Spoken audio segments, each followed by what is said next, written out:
અને હવે વાત કરીશું જામનગર મનપાની ચૂંટણીમાં ભાજપના અનેક કોર્પોરેટરના પત્તા કપાઈ શકે છે. અનેક એવા વિવાદિત નામ એને પણ કાપવામાં આવી શકે છે.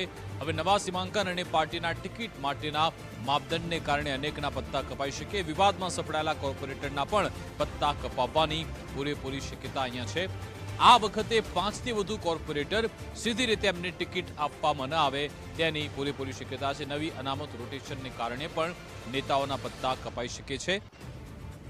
આજ અંગે વાતચીત કરીશું. અમારી સાથે નથુ આહિર લાઈવ જોડાઈ ગયા છે. નથુ, હવે જામનગરમાં શું પરિસ્થિતિ છે? આમ તો ભાજપનું સંગઠન ને ત્યાં મજબૂત છે, પણ આ વખતે ઘણા બધા પડકાર જોવા મળી રહ્યા છે. શું સ્થિતિ?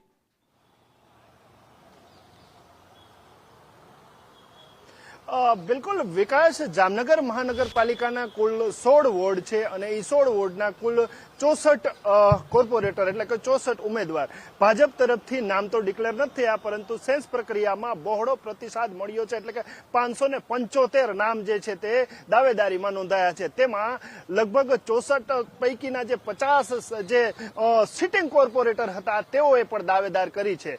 પરંતુ ભાજપની ગાઈડલાઈનની વાત કરવામાં આવે વિકાસ, તો જેમાં સીધી લીટીમાં આવતા જે 5 થી 6 કોર્પોરેટરો છે તેના પત્તા કપાઈ જવાની પૂરેપૂરી સંભાવના છે.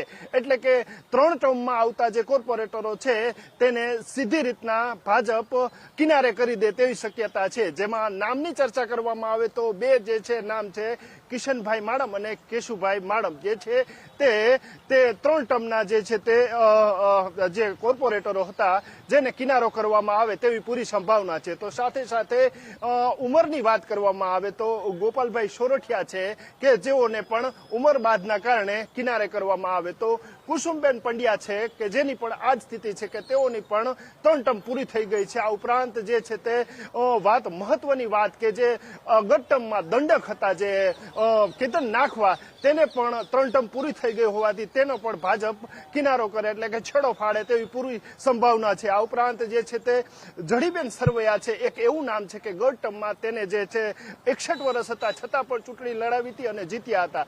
તો તેની પણ આ વખતે પૂરી સંભાવના છે કે તેઓ પણ આ વખતે કિનારો કરવામાં આવે એટલે કે 5 થી 6 નામ એવા છે. આ ઉપરાંત સૌથી વિવાદાસ્પદ નામ છે જે પૂર્વ સ્ટેન્ડિંગ કમિટીના જે ચેરમેન નિલેશ કગથરા, કારણ કે તેઓ વિવાદમાં રહ્યા હતા, છતાં તેની ઉપર ભ્રષ્ટાચારના આક્ષેપો લાગ્યા હતા. આ ઉપરાંત જે છે મહાનગરપાલિકાના જે પટ્ટાવાળાએ તેની જ ચેમ્બર બહાર જે છે ઝેરી દવા પી હતી તેવા પણ તેને આક્ષેપ કર્યા હતા. એટલે કે વિવાદમાં આવ્યા હતા આ સ્ટેન્ડિંગ ચેરમેન, તેમનું પણ પત્તું કપાઈ જવાની પૂરી સંભાવના છે. એટલે કે વિકાસ 5 થી 6 નામ એવા છે કે જે આ વખતે જે ગાઈડલાઈનના કારણે ભાજપ તેને કિનારે કરે. જે વિકાસ, બિલકુલ આભાર નથુ તમામ જાણકારી આપવા બદલ. તો આવી પરિસ્થિતિ અહીંયા જામનગરની છે.